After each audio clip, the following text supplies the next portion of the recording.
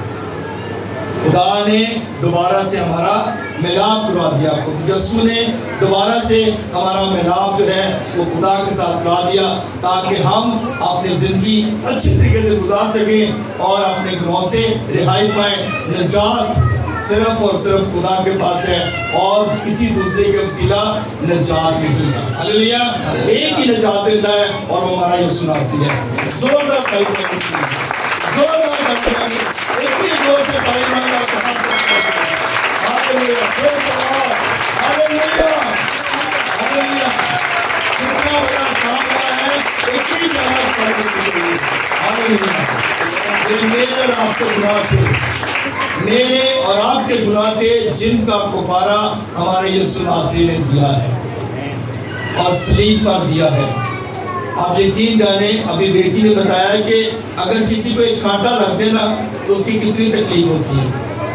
تو یہ تو کیل تھے، اتنے بڑے کیل تھے، کانٹوں کے تاج، جو کانٹے تھے وہ تقریباً اس کی جو سولیں تھی نا وہ بہت بڑی بڑی تھی، اور اس قدر پریس کیا گیا تھا۔ جب تاج رکھا گیا تو اس کو دبایا گیا تھا اوپر سے تاکہ اچھی طریقے سے فکس ہو جائے، اور تکلیف دیکھے کتنی ہوگی، کس قدر اذیت ہوگی، اور پھر تماچے مارے گئے، پھر منہ پہ تھوکا گیا۔ یہ سارا کچھ کس کے لیے تھا؟ میرے اور آپ کے لیے، اور تاکہ ہم نجات پا سکیں۔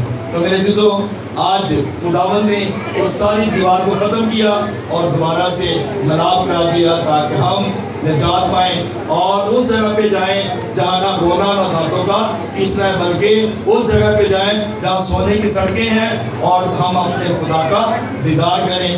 میرے عزیزو، یہ سارا پروسیس خدا کا ہے اور خدا چاہتا ہے کہ میرے لوگ زندگی پائیں اور کثرت کی زندگی پائیں۔ خدا اس کلام کو اس طرح سے ہم سب کو بڑھ کرتے ہیں۔ آمین۔